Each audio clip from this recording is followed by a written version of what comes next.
Merci. Nous allons lire la Bible. Luc chapitre 5.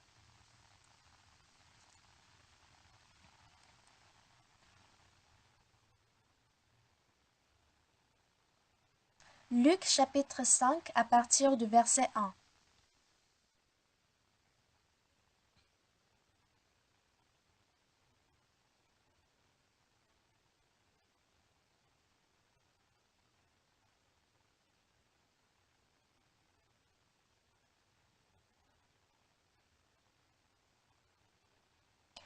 Comme Jésus se trouvait auprès du lac de Génézareth et que la foule se pressait autour de lui pour entendre la parole de Dieu, il vit au bord du lac 2 barques d'où les pêcheurs étaient descendus pour laver leurs filets. Il monta dans l'une de ces barques qui était à Simon et il le pria de s'éloigner un peu de terre. Puis il s'assit et de la barque il enseignait la foule. Lorsqu'il eut cessé de parler, il dit à Simon, avance en pleine eau et jetez vos filets pour pêcher. Simon lui répondit, Maître, nous avons travaillé toute la nuit sans rien prendre, mais sur ta parole, je jetterai le filet. L'ayant jeté, ils prirent une grande quantité de poissons et leur filet se rompait. Ils firent signe à leurs compagnons qui étaient dans l'autre barque de venir les aider. Ils vinrent et ils remplirent les 2 barques au point qu'elles enfonçaient. Quand il vit cela, Simon-Pierre tomba aux genoux de Jésus et dit, Seigneur, retire-toi de moi parce que je suis un homme pécheur. Car l'épouvante l'avait saisi, lui et tous ceux qui étaient avec lui, à cause de la pêche qu'ils avaient faite. Il en était de même de Jacques et de Jean, fils de Zébédée, les associés de Simon. Alors Jésus dit à Simon, Ne crains point, désormais tu seras pêcheur d'hommes. Et ayant ramené les barques à terre, ils laissèrent tout et le suivirent. Comme aujourd'hui c'est Noël, je voulais vous parler de la naissance de Jésus. Mais comme jusqu'à hier soir, je vous ai parlé de l'enfant Jésus, ce matin, j'aimerais vous parler de Jésus qui a grandi. Un jour, j'étais allée au village de lépreux pour prêcher l'évangile. Et ces lépreux avaient un cœur très pur. Parmi eux, beaucoup ont reçu le salut et d'autres ont reçu le changement. C'était très bien. Dans la Bible, nous voyons Jésus guérir un lépreux dans Luc chapitre 5. Nous voyons aussi le chef de l'armée Naaman qui a été guéri de sa lèpre en se lavant 7 fois dans le Jourdain. Les lépreux que j'ai rencontrés avaient tous le souhait que la lèpre ne s'aggrave plus, mais il n'y avait personne qui avait la foi que Jésus va le guérir. Bien qu'ils n'avaient pas ce cœur, ils ont eu la foi que leur maladie sera guérie après avoir rencontré Jésus et après avoir rencontré le prophète Élisée. Et c'est Dieu qui accomplit cela. Jésus fait plein de choses dans notre cœur. D'abord, lorsque nous recevons le salut, comme nous avons le même cœur que Jésus, nous sommes nés de nouveau. Ensuite, qu'est-ce que Jésus va faire dans notre vie? Si vous vous dites simplement, comme j'ai reçu le salut, je n'irai pas aux enfers éternels, j'irai au paradis après la mort, si vous demeurez dans cet état, maintenant vous devez laisser Jésus grandir, travailler. Autrement dit, l'enfant Jésus qui est venu dans votre cœur,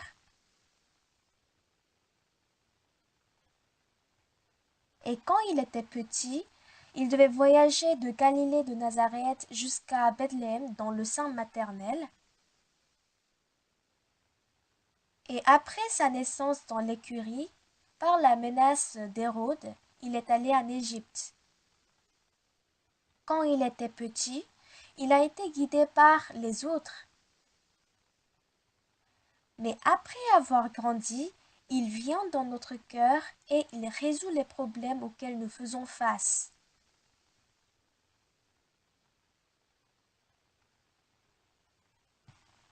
et c'est vraiment étonnant. Entre pasteurs, on discute pendant les réunions. On peut voir que Dieu, Jésus, n'est pas en train de dormir en nous. Lorsque nous écoutons la parole, lorsque nous lisons la parole, cette parole entre en nous et crée le monde du cœur de Dieu qu'on n'avait pas avant.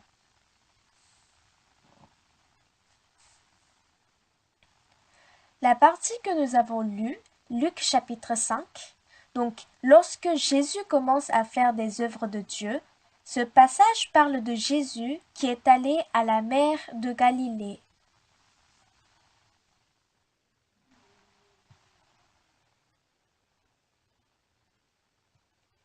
Il habitait à Nazareth à Galilée. La mer de Galilée est en fait un lac, mais comme c'est un très grand lac, on l'appelle mer. Il fait environ 13 kilomètres de diamètre. Et là, Jésus a vu Simon-Pierre pêcher. Tandis que Jésus prêchait la parole de Dieu sur la colline, Simon-Pierre et ses compagnons n'ont attrapé aucun poisson toute la nuit. Et là, ils étaient en train de laver le filet.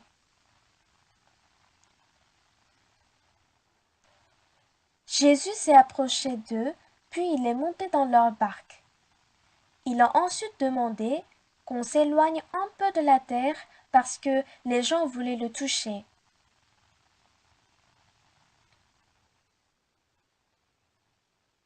Simon-Pierre a donc exécuté sa demande et Jésus a prêché sur la barque.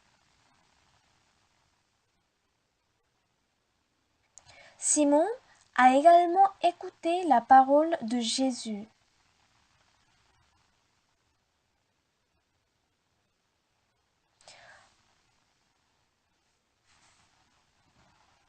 Ah, c'est étonnant. C'est ma première fois d'entendre une telle parole. Moi, bien sûr, je ne peux pas savoir sur quoi Jésus a prêché. Et après le prêche, Jésus dit à Pierre d'avancer en pleine eau et de jeter les filets pour pêcher. Et quelle a été sa réponse? Maître, nous avons travaillé toute la nuit sans rien prendre. Mais sur ta parole, je jetterai le filet. Pierre avait une longue expérience dans la mer de Galilée. C'était un des meilleurs pêcheurs du coin. Mais nous voyons que sa méthode et la méthode de Jésus sont très différentes.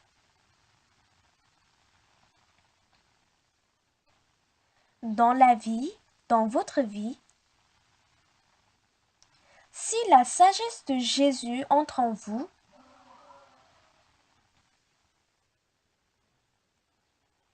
si votre cœur est lié à Dieu et que sa grâce entre dans votre cœur,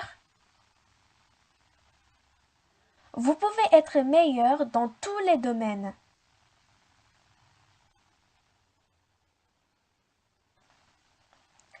Je n'ai pas appris par cœur ou étudié la Bible.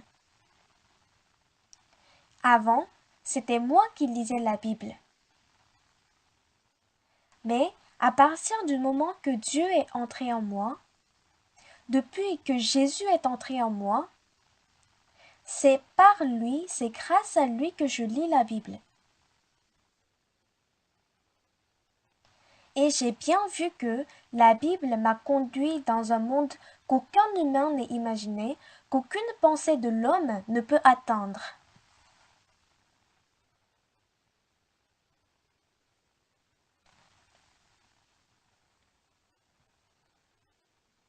Mais comme les gens ne connaissent pas cette vérité, on nous considère comme des hérétiques. Mais quand ceux qui ont entendu parler de moi et qui viennent me voir, ils sont surpris. Moi aussi, quand je prêche la parole, je pense, comment est-ce qu'une personne comme moi peut faire cela? Comment est-ce que je peux rencontrer les présidents Ils m'écoutent et ils changent leur politique.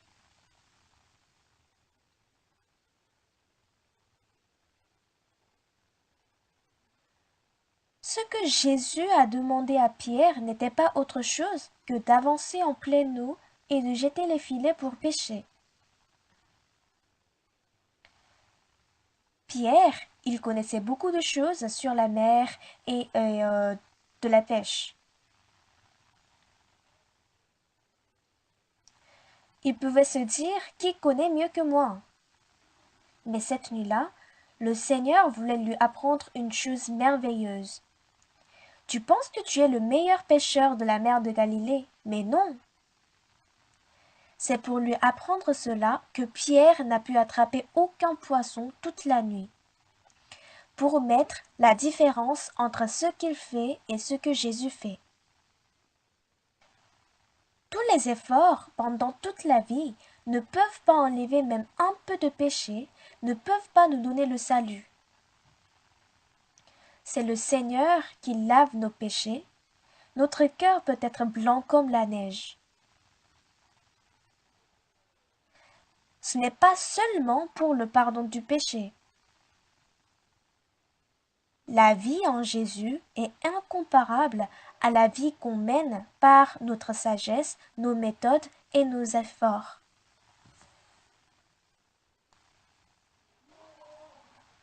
Maintenant, je suis âgée. Tout à l'heure, la soprano Chehemi m'a appelé grand-père. En fait, toute la chorale m'appelle grand-père. Un jour, j'ai pris le métro et quelqu'un s'est levé de son siège tout à coup et il m'a dit « Grand-père, asseyez-vous ici ». J'étais surpris. Je ne savais pas au début à qui il s'adressait, mais c'était bien à moi. Quoi? Je suis grand-père? Vous avez vu les élèves danser tout à l'heure, n'est-ce pas? Ils sont très mignons, non? Pour moi, c'était comme un miracle. Ils ont l'âge de se plaindre et tout, mais j'ai trouvé que la danse était très exacte. Les 8 danseurs suivent le même rythme. Bien sûr, la musique les aide aussi. Mais hier soir, les élèves de l'école de dimanche qui ont dansé se regardaient entre eux et parfois ils étaient en retard aussi. Vous avez vu ça aussi? Ça avait l'air enfant. Mais aujourd'hui, ces élèves n'avaient pas l'air enfants. J'aime beaucoup leurs prestations dans la cantate de Noël. Que ce soit hommes ou femmes, jeunes ou âgés, tout le monde les aime. Ils dansent en parfaite harmonie. Et c'était comme un miracle pour moi. Ah, ces enfants arrivent à faire ce qu'ils pensent. Nous aussi, si nous pensons à Jésus et si nous entraînons notre cœur petit à petit, si on s'approche du cœur de Jésus, on sera capable d'écouter la parole de Jésus qui dit de jeter les filets pour pêcher. Et on aura envie de suivre cette parole.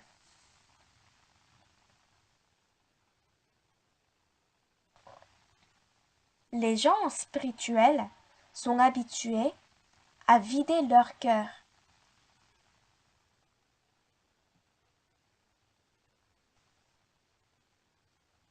Les pasteurs,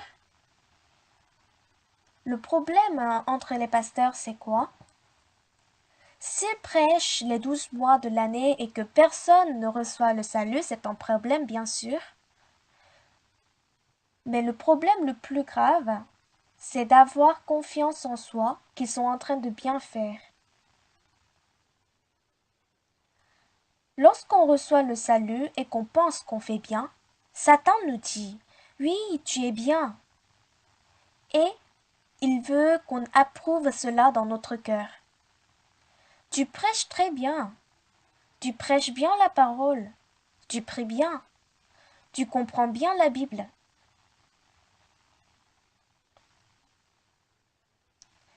Satan nous rappelle cela à chaque fois et il nous dit continuellement « Tu prêches bien, tu es bien ».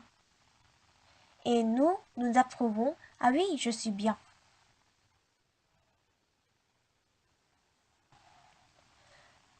Moi aussi, quand je ne pensais pas profondément, j'acceptais. Ah oui, c'est vrai que je prêche bien.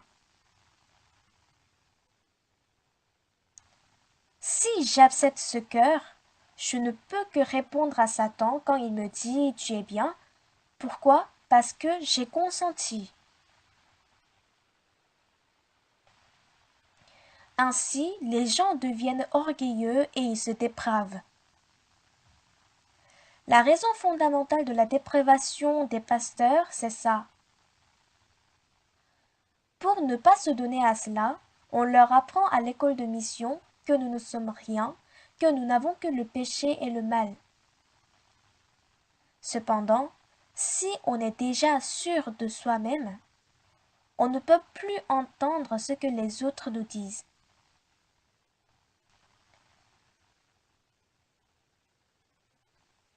Ça devient un problème si on pense qu'on est bien.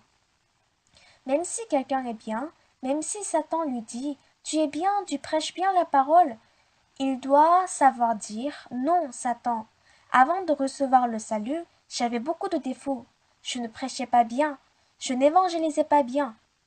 C'est le Seigneur qui m'a appris à faire ça. Ce n'est pas moi.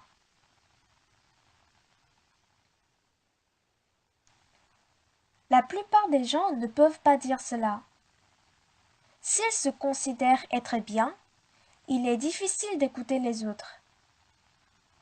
Et après cela, qu'est-ce qui leur arrive encore? Ils ne peuvent plus se contrôler. Ils ne peuvent pas se contrôler. Parmi les pasteurs, je vois des gens qui sont sur une mauvaise voie. Je peux clairement voir cela. Je peux voir ce qui se passe. Et je leur dis, mais ils ne m'écoutent pas.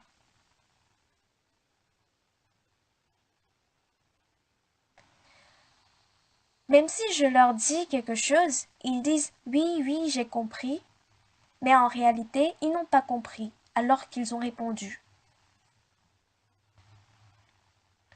6 mois plus tard, 1 an plus tard, 3 ans plus tard, ça se voit très clairement à l'église. Ça se voit très clairement. Tout le monde le sait, sauf lui.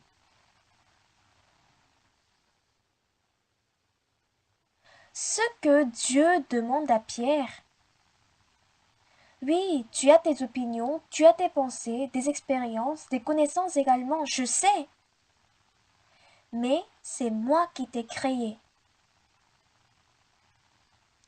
Si tu me désobéis, si tu n'écoutes pas ma parole, si tu ne suis pas ma parole, si tu n'acceptes pas ce que je te dis, soit tu peux devenir un animal, soit tu peux mourir, soit tu peux tout être tué. C'est ça que Dieu est en train de dire.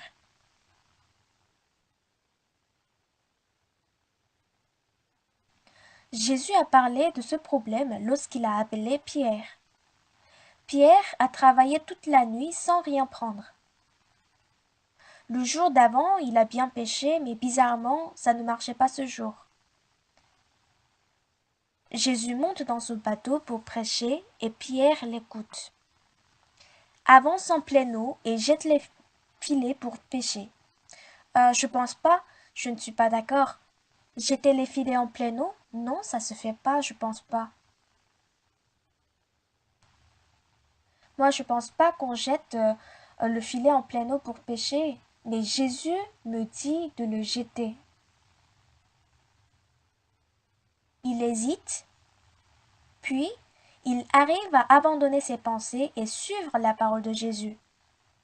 C'est ça la vie spirituelle. Tous les problèmes seront résolus si cette chose est claire. Même parmi vous, bien que vous ayez reçu le salut par le sang de Jésus-Christ, vous pensez qu'en suivant la parole de Jésus, ça ne va pas marcher? Vous n'avez pas envie de le faire, vous voulez suivre votre pensée. Mais ça, c'est de vous éloigner du Seigneur, c'est de marcher sur le chemin de la destruction, c'est de devenir le serviteur de Satan. Le premier symptôme de cela, c'est de mépriser la parole de serviteur de Dieu. À nos yeux, c'est un problème sérieux. Avancer en pleine eau et jeter le filet peut décider la vie entière de Pierre. Jésus, est-ce que vous avez déjà jeté le filet? Mais il semble que vous n'avez jamais jeté le filet même une fois dans la vie. Et quoi? Jeter le filet en pleine eau pour pêcher? Pierre aurait plusieurs raisons à refuser la parole de Jésus. Vous savez mieux que moi de cette mer?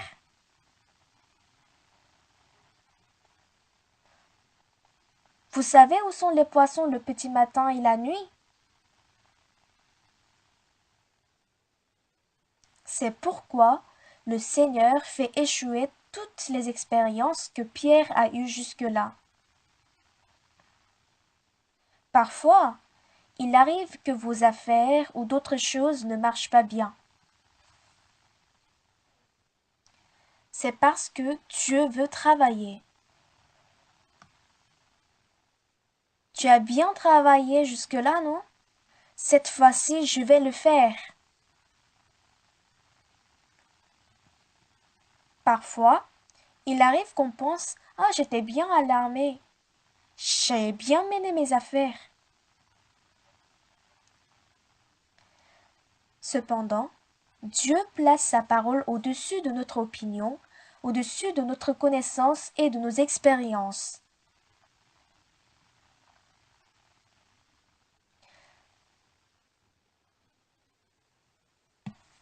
Les gens qui appartiennent à Satan se placent au-dessus de la parole de Dieu. Ce matin, si quelqu'un d'entre vous est au-dessus de la parole de Dieu, vous devez savoir que vous êtes sur le chemin de la malédiction.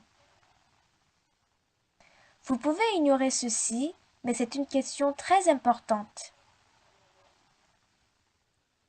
Pierre devait décider. D'après mes expériences, il n'y a pas de poissons dans la mer profonde. Mais je vais jeter le filet pour attraper les poissons. Je vais suivre sa parole. Non, j'ai plus d'expérience que lui dans la pêche, et ce qu'il dit, ça n'a pas de sens. Et encore, il entend une autre voix. Même si tu as beaucoup de connaissances, tu n'as attrapé aucun poisson toute la nuit. Est-ce que tu es bien? Est-ce que tu as toujours raison? Tu dois écouter sa parole. Non, je pense qu'il n'a jamais pêché dans la vie. Je l'ai jamais vu pêcher dans la mer de Galilée. Est-ce qu'il s'est vraiment jeté le filet? Non, je pense pas.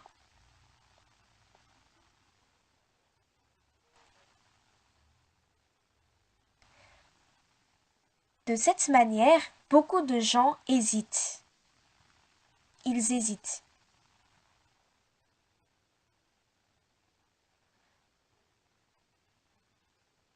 Quel est le cœur que Pierre a eu finalement? J'ai beaucoup d'expérience et je sais plein de choses. J'ai pêché innombrables fois. Mais ce matin, je n'ai point eu de poisson. Et sans aucun poisson, je ne peux pas dire que je pêche bien. Je pense qu'il n'a jamais pêché, mais je vais suivre ce qu'il dit. Et Pierre dit: Maître, nous avons travaillé toute la nuit sans rien prendre. Mais sur ta parole, je jetterai le filet.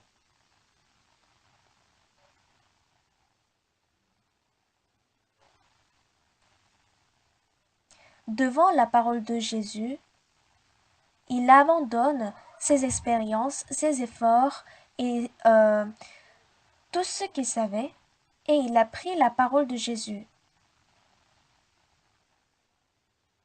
Il a mis toutes ses connaissances de côté pour suivre la parole de Jésus. Maître, nous avons travaillé toute la nuit sans rien prendre, mais sur ta parole, je jetterai le filet. Hier, j'ai discuté longuement avec un pasteur. Écoutez-moi bien. Dans Jean chapitre 5, verset 24, il est écrit « en vérité, je vous le dis, celui qui écoute ma parole et qui croit à celui qui m'a envoyé a la vie éternelle et ne vient point en jugement, mais il est passé de la mort à la vie. » En vérité, je vous le dis. Ce qui est intéressant dans la Bible est que, quel que soit ce que la personne eut fait jusque-là, quelle que soit sa position sociale, quel que soit le mal ou le péché qu'il a commis, sans aucun rapport, si simplement on écoute, on lit et on croit en la parole de Dieu, on peut devenir comme Jésus. Comme Jésus. J'ai dit au pasteur, regarde ce qui est écrit dans la Bible. Tu sais pourquoi tu te plains? Tu sais pourquoi tu as des difficultés? Tu sais pourquoi tu as des problèmes? En vérité, je vous le dis. Jésus dit qu'on n'a pas besoin de dire « Seigneur, j'ai péché, j'ai commis l'adultère, j'ai volé, j'ai menti, j'ai escroqué quelqu'un. » On n'a pas besoin de dire ça. Pourquoi? C'est très simple. D'après tes pensées, tu es un adultère, tu es un voleur, tu dois être maudit et être détruit. Mais tes pensées sont le chemin vers la mort. À l'instant, il semble que tu as raison, mais lorsque nous voyons le résultat, c'est la malédiction et la destruction. Il ne s'agit pas simplement de venir donner le culte, ou prier, ou donner l'offrande et louer Dieu. Toutes tes pensées, le monde dans lequel tu te trouves, vient de la destruction, vient de la pensée de Satan. Tu dois remplacer tes pensées par mes pensées. Pour cela, il suffit simplement de m'écouter et de croire. Ainsi, tu auras la même pensée avec moi et c'est moi qui va travailler en toi. Tous tes problèmes ne sont plus les tiens, ils sont à moi. C'est ce que Jésus vous dit.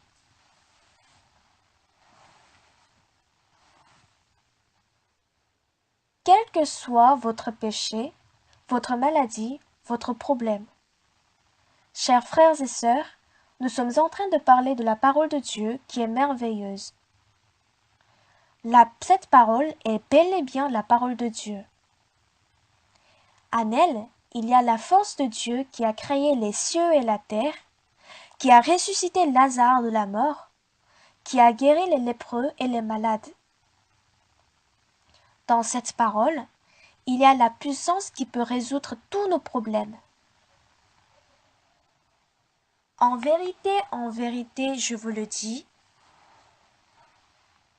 celui qui écoute ma parole et qui croit à celui qui m'a envoyé a la vie éternelle, que ce soit un pécheur, un meurtre, un adultère ou un voleur, n'importe qui.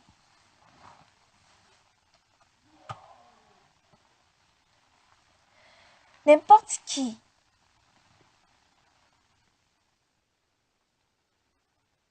Quel que soit ce que cette personne eût fait. Un jour, une dame est venue me voir. Pasteur, je suis meurtrière. J'étais une sage-femme, mais j'ai fait mourir beaucoup de bébés. Il y avait des fœtus qui venaient d'être fécondés, ou des bébés qui étaient prêts de venir au monde après les 9 mois. Elle m'a parlé de ça en pleurant. Pasteur, est-ce qu'une pécheresse comme moi peut recevoir le salut? Est-ce que par la foi ce péché peut être effacé? Moi qui ai tué plusieurs filles, à plusieurs vies, est-ce que je peux recevoir le salut? J'ai réfléchi. Madame, tout le monde peut recevoir le salut, sauf vous. Une ou deux morts peuvent être pardonnées au maximum. J'ai pensé, est-ce que je peux dire ça? J'ai réfléchi, non, je ne pouvais pas, parce que c'est pas le cœur de Dieu. Est-ce que vraiment Dieu veut pardonner le péché de cette dame? Lorsque nous voyons dans la Bible, celui qui écoute ma parole et qui croit à celui qui m'a envoyé a la vie éternelle. Si vous abandonnez votre pensée et vous croyez à la parole de Dieu,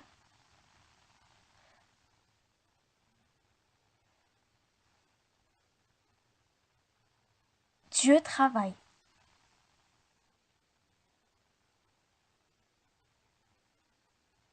Cette dame a dit qu'elle a fait mourir beaucoup de bébés, mais moi aussi j'ai des péchés. La seule chose que j'ai faite, c'est d'écouter et de croire à la parole de Dieu.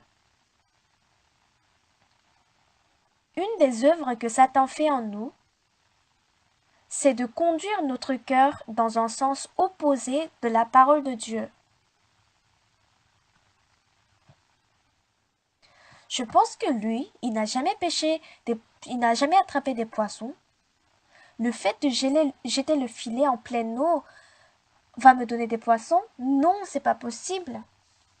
Soit on sera guidé par cette pensée, soit on sera conduit par la parole de Dieu. Bien-aimé, la parole est la lumière.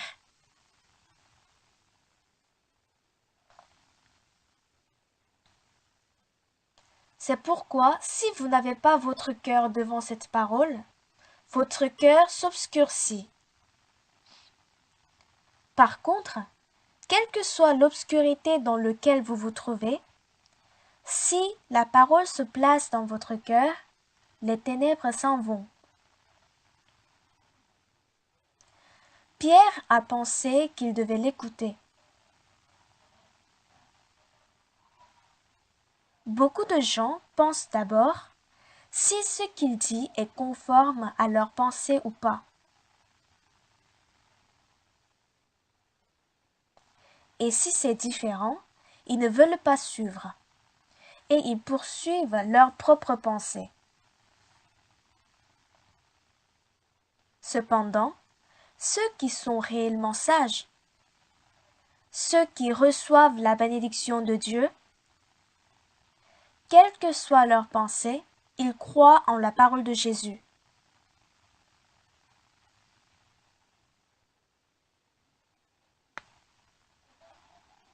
Ils croient en la parole de Jésus. Et à partir de ce moment, ce n'est plus vous qui menez votre vie, c'est Jésus. Jésus est venu sur la terre pour nous sauver du péché en mourant crucifié sur la croix. Cependant, il n'est pas venu simplement pour résoudre nos péchés. Il transforme votre vie par la vie de Jésus. À travers vous, Dieu travaille, Dieu vous garde et vous aide.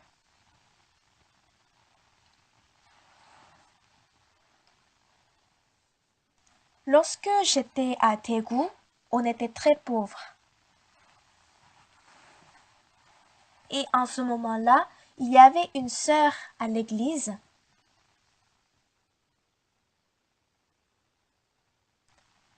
Et lorsque son mari était jeune, il est décédé.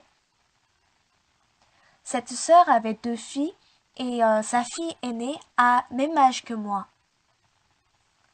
Ces deux filles sont toutes mariées et la sœur vivait donc seule. Un jour, j'ai pensé, cette sœur, le jour de son salaire, donc une fois par mois, elle vient chez moi avec une boîte d'œufs. On était très pauvres et cette boîte nous était très précieuse. Ma fille Unsuk aimait bien les œufs. Donc si on achetait le pain de mie et on mettait l'omelette là-dedans, elle mangeait très bien.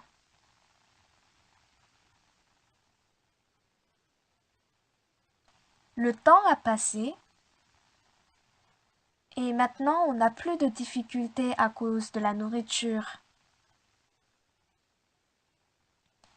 Et le problème actuel, c'est qu'on mange trop et mon ventre est ballonné.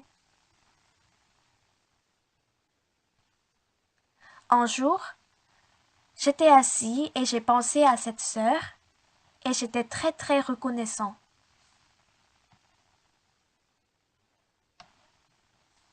J'étais très reconnaissant au fond de mon cœur de nous avoir acheté à chaque fois des boîtes d'œufs.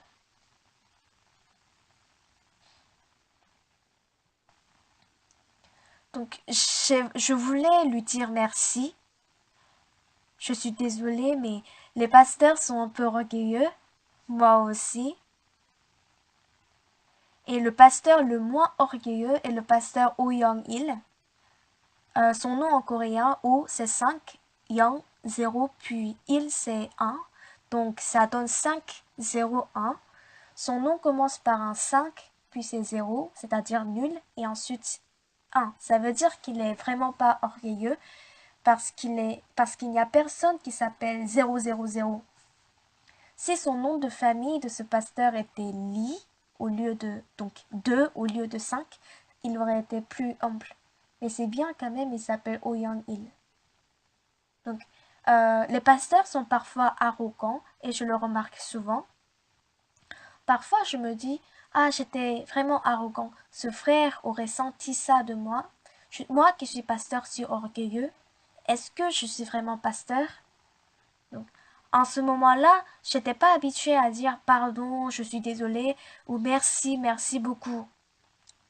Donc, j'étais un peu à l'aise de remercier ou de demander pardon. J'ai pensé tout seul, qu'est-ce que je vais offrir à cette sœur? J'ai réfléchi pendant quelques jours. Est-ce que je vais lui acheter un petit sac pour mettre la Bible? Ah oui, ça serait bien. Mais est-ce qu'une paire de chaussures serait mieux? Non, ça aussi, non. Est-ce que je vais lui offrir un habit traditionnel? Non. Est-ce que je vais l'inviter au dîner? Je voulais vraiment lui faire quelque chose. Mais quoi que je pense, j'étais un peu mal à l'aise. Vous n'êtes pas mal à l'aise lorsque vous m'offrez quelque chose, n'est-ce pas? Oui, c'est que le pasteur est orgueilleux. J'ai demandé au pasteur Kim Dong-sang. Je ne sais pas qu'est-ce que je vais lui offrir. Je suis vraiment reconnaissant envers elle. Je lui ai demandé conseil et il m'a dit laissez tomber. C'est moi qui lui ai demandé, donc je ne pouvais pas rejeter sa réponse immédiatement. J'ai donc arrêté de réfléchir là-dessus et jusqu'à présent je ne lui ai rien offert. Ce jour-là, j'ai prié avant de dormir. Dieu, je remercie beaucoup cette sœur. Elle n'a pas de fils, et comment est-ce qu'elle va vivre quand elle sera vieille? Donnez-lui la santé dans sa vieillesse. J'ai prié. Dieu, que cette sœur soit en bonne santé même en étant âgée. Et maintenant, de temps en temps, lorsque je vais à Daegu, je la rencontre et je lui demande et votre santé? Ah oui, pasteur, je suis en bonne santé. Elle vit seule et un jour, je sortais du séminaire dans la voiture. c'est ton frère qui conduisait et moi j'étais assis derrière. Bonsoir, sœur. Montez, je vais vous déposer. Ah non, ça va, merci, pasteur. Il faut monter. Je l'ai ramenée chez elle. Le portail était en fer et il a ramassé quelque chose de la terre. Et quand j'ai vu, c'était un couteau et il a tapé la porte avec ce couteau-là et la porte était ouverte. Je lui ai demandé, est-ce que vous êtes en bonne santé? Et il m'a dit, oui, à mon âge, sans mes enfants, qu'est-ce que je vais faire si je tombe malade? Mais Dieu m'a donné la santé. En écoutant cela, j'étais vraiment reconnaissant. J'ai remercié Dieu qui écoute ma prière. Un jour, je suis allée la voir, mais elle n'était pas chez elle. J'ai demandé où est-ce qu'elle est partie et on m'a dit qu'elle est allée chez sa fille. Sa fille est la femme d'un pasteur d'une église qui n'est pas la nôtre, donc elle évite de nous rencontrer. Mais je suis allée chez elle et j'ai amené la sœur à la retraite. Et quelques jours plus tard, elle m'a dit qu'elle a 93 ans. En ce moment-là, elle se portait très bien. Et j'ai pensé, ah, moi aussi, je vais confier ma vieillesse dans les mains de Dieu. Je vais confier mes enfants dans les mains de Dieu. Les gens ne croient pas en Jésus. Ils ne se sentent pas rassurés de tout confier en Jésus. Et s'ils ont préparé quelque chose à côté, ils sont contents, ils sont rassurés. Mais Jésus n'est pas simplement venu pour nous sauver du péché. À travers la sœur, j'ai clairement vu Dieu travailler. Même dans ma vie, je vois que Dieu me conduit. Je vois ça très clairement.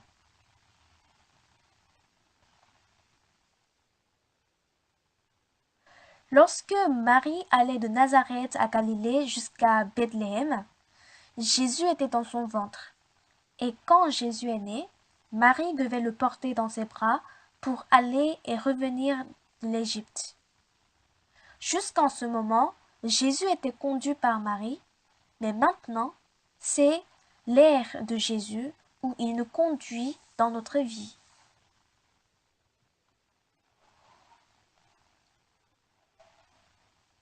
J'aime bien Luc chapitre 5. Jésus est allé vers Pierre et il a rendu le précieux serviteur de Dieu. Et à travers Pierre, beaucoup de gens reçoivent le salut. De même, dans le même chapitre, Jésus guérit le lépreux. Et puis, ensuite, le paralytique reçoit la guérison.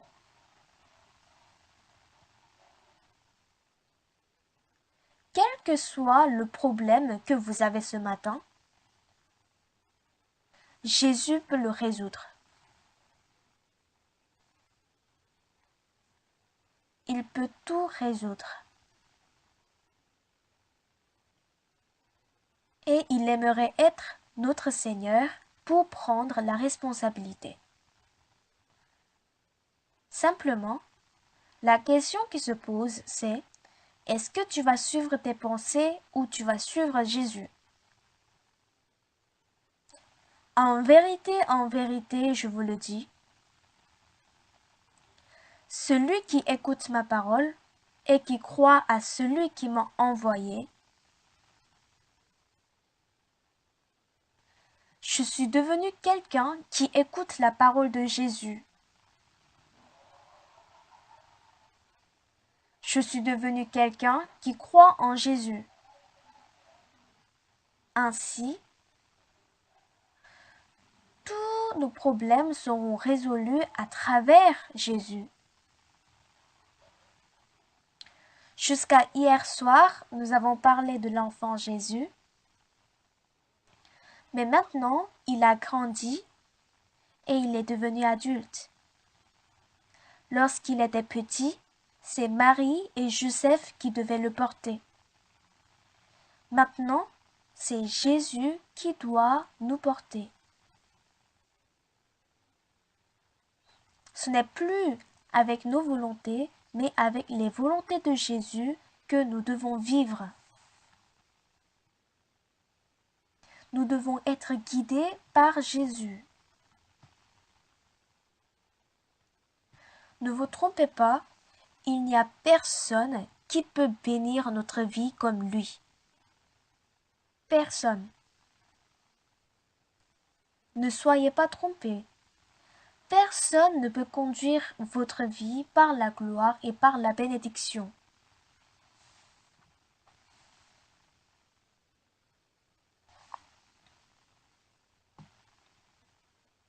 C'est seul Jésus qui peut conduire notre vie ainsi.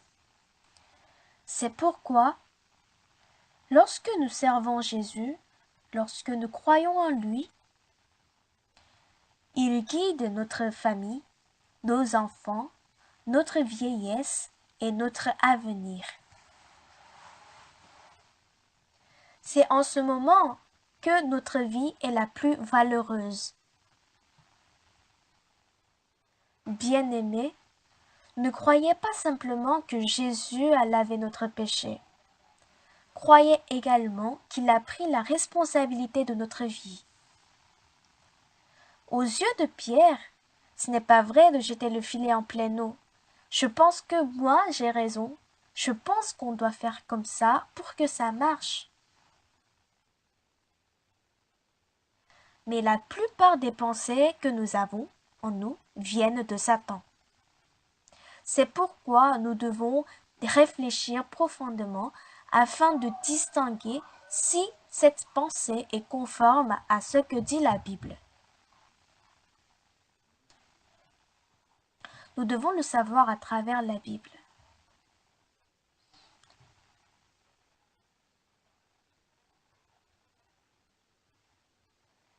Si par hasard vous cultivez la terre, j'aimerais que vous viviez en confiant à Jésus.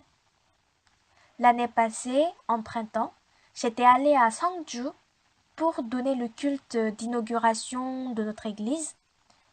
Et là, il y a un frère qui cultive un champ de melons jaunes. Je lui ai demandé s'il y a du travail en juillet. Ah oui, beaucoup de choses à faire. On doit cueillir tous les melons. Alors, est-ce que je pourrais travailler si je viens en juillet? Oui, bien sûr. Et en été, mes petits-enfants étaient venus des États-Unis pour les vacances et je voulais les faire travailler très dur. Je suis donc allée au champ de melons jaunes avec eux. Ils se sont réveillés à 5h30 et ils ont commencé à cueillir les melons. Les enfants ont aimé faire ça.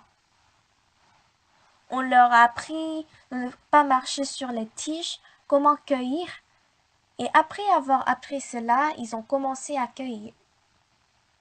Vers 7h, le soleil commençait à se lever et à 8h, il faisait vraiment chaud. Je voulais quand même que les enfants continuent à travailler, mais le frère est venu me dire que le travail est fini. Comment ça? On vient à peine de commencer? Non, maintenant on peut plus travailler, il fait trop chaud. Moi, je peux plus. Puisqu'on était dans une serre, il faisait très chaud. Mais les enfants ont vraiment adoré cueillir les melons. Et après le déjeuner, nous avons transporté ces melons dans la voiture. Et ce frère a donné 50 $ chacun aux enfants.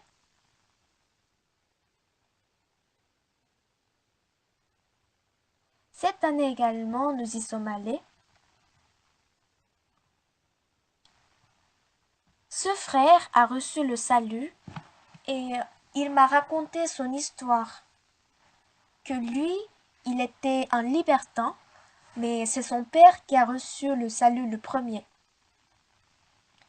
Il dit, en ce moment-là, je ne connaissais pas le cœur de mon père, mais maintenant je vois combien il s'est efforcé pour que je reçoive le salut.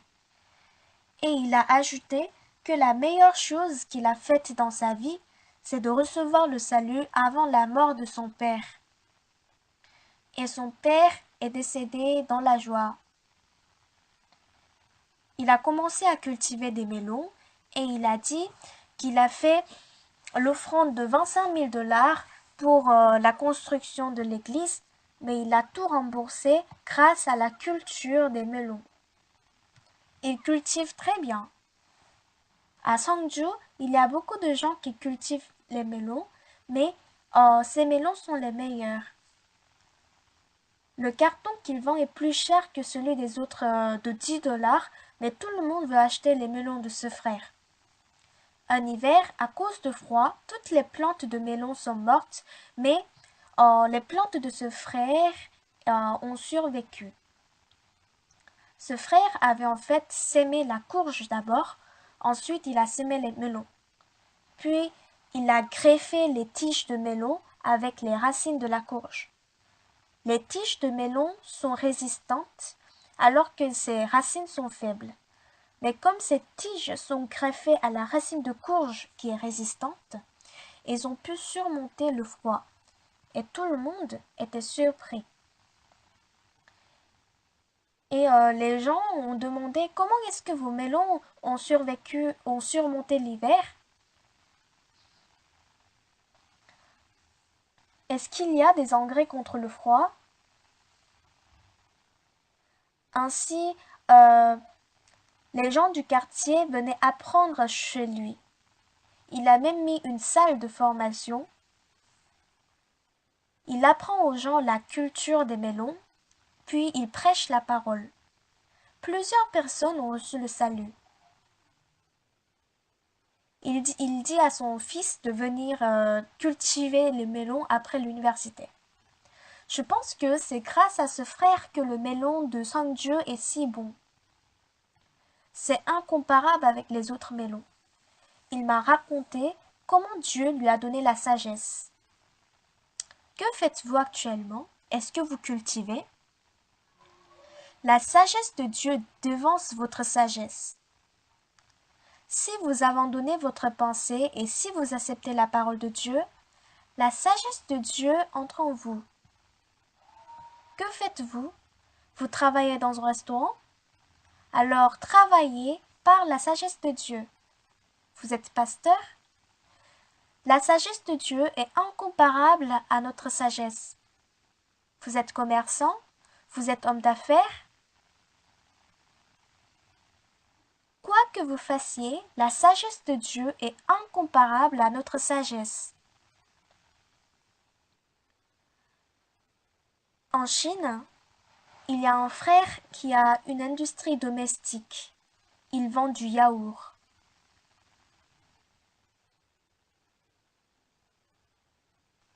Et son entreprise est le meilleur vendeur en Chine. Il utilise le meilleur lait du monde pour son yaourt.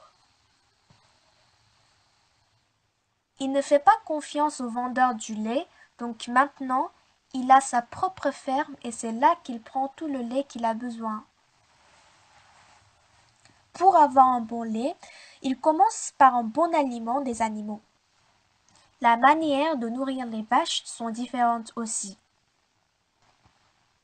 Et il importe le meilleur sucre du monde. Il utilise les meilleurs ingrédients. C'est que les Chinois ne font pas confiance aux Chinois parce qu'ils mettent vraiment tout, n'importe quoi dans les aliments. Mais comme son yaourt est 2 fois plus cher que les autres yaourts, les Chinois ont confiance que ce yaourt est bon, qu'il n'y a pas de mauvais ingrédients là-dedans. Tous les étrangers en Chine achètent ce yaourt, ainsi les autres entreprises chinoises copient le produit de cette entreprise. Dieu lui donne continuellement la sagesse. Vous savez ce qu'il fait pendant toute l'année? Il vient à la retraite. Il va à la retraite à Hong Kong, il va en Allemagne pour participer à la retraite. Et après cela, il goûte les yaourts. C'est Dieu qui lui donne la sagesse. Son industrie domestique n'est pas la plus grande en Chine, mais elle est la plus connue. par la foi en Dieu, il ne suit pas ses pensées, il ne suit pas la parole du il ne suit pas ses pensées, il suit la parole du serviteur de Dieu. Il ouvre des bureaux à l'étranger, il construit des usines à l'étranger.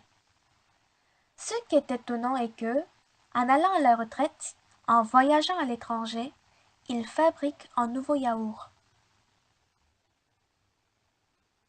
Mais même s'il dépose une demande de brevet d'invention, les autres entreprises copient ce produit. Et ce frère veut fonder une boutique en Corée également. Qu'avant, les entreprises américaines ont commencé les affaires par la foi en Dieu. Vous devez savoir que la sagesse de Dieu est au-dessus de votre sagesse. Si on vous dit de créer un homme, comment est-ce que vous allez pouvoir créer un homme? C'est vraiment merveilleux. On ne sait pas où est le système de chauffage dans notre corps, mais le corps est toujours chaud. Parce que la température externe varie, il est très difficile de maintenir la même température. Cependant, notre corps est toujours à 37 degrés. C'est merveilleux. Le chauffage, il faut qu'on y mette soit de l'essence, soit de gasoil en fonction de la machine. Mais notre corps, même si on mange du kimchi ou de la glace, il produit la chaleur, n'est-ce pas? Dieu nous a créés de cette manière. Il est très scientifique et plus excellent que nous. La sagesse de Dieu entre en vous. Jette le filet en pleine eau. D'accord. Si on sait que la sagesse de Dieu est très au-dessus de notre sagesse, on peut accepter cette parole. Qu'on cultive, qu'on mène une affaire, qu'on gère une usine, c'est différent des autres. À la ville de Kumi, il y a un ancien qui s'appelle Han Jung-sik. Ce frère est gradué du lycée technique du département de l'électricité et il a commencé à travailler dans une entreprise artisanale. Il habitait à Ulongdo, mais il allait au lycée à Daegu. C'est à Daegu qu'il a reçu le salut et il venait chez nous de temps en temps pour déjeuner ensemble. Il aimait bien Eun-suk et Jungkook. Un jour, il a arrêté de travailler dans cette entreprise et un jour, il a commencé à travailler avec LG et son travail était de transporter le transistor. Donc, il y a une entreprise qui s'est spécialisée dans le déplacement de transistors et il a demandé de le transporter et le câble s'est coupé. Un travailleur est mort par accident. Cette personne qui est morte par accident devait être indemnisée par l'entreprise, mais vu que cette entreprise était très petite et n'avait pas assez de moyens, elle ne pouvait pas dédommager la famille pour le décès. Donc, c'est LG qui devait indemniser, mais il n'a pas fait parce que c'était un employé de l'entreprise sous-traitante. Donc, c'était pas directement de sa responsabilité. Un jour, ce frère a pris son livret de compte et il est allé voir la famille de la personne décédée. Il a tout dédommagé avec ses propres fonds jusqu'aux frais funéraires. Ce frère aussi avait des difficultés parce que son entreprise était petite et c'est devenu un sujet de communication dans la zone industrielle de Kumi. Qui va dédommager la famille? C'est LG qui va dédommager ou l'entreprise du frère? Donc les gens étaient intéressés par ça et finalement c'est le frère qui est allé avec son livret de compte sans rien dire aux autres.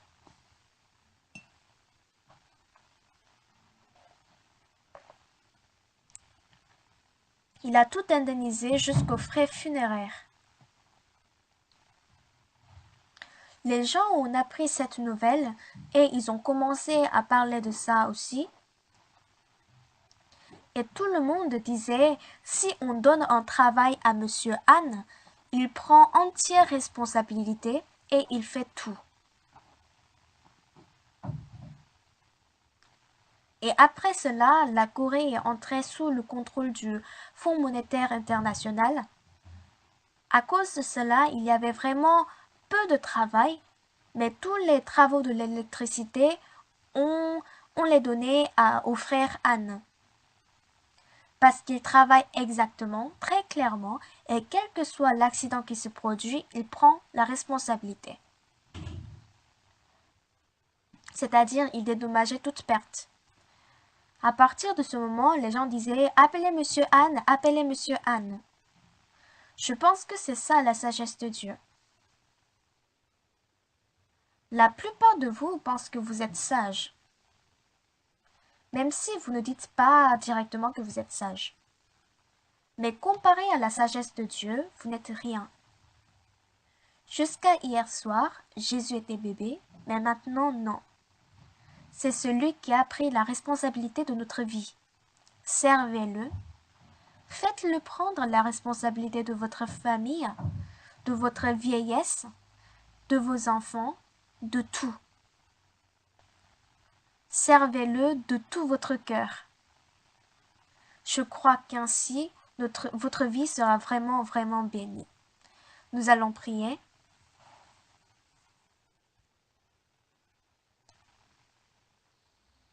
Pendant un instant, nous allons prier individuellement.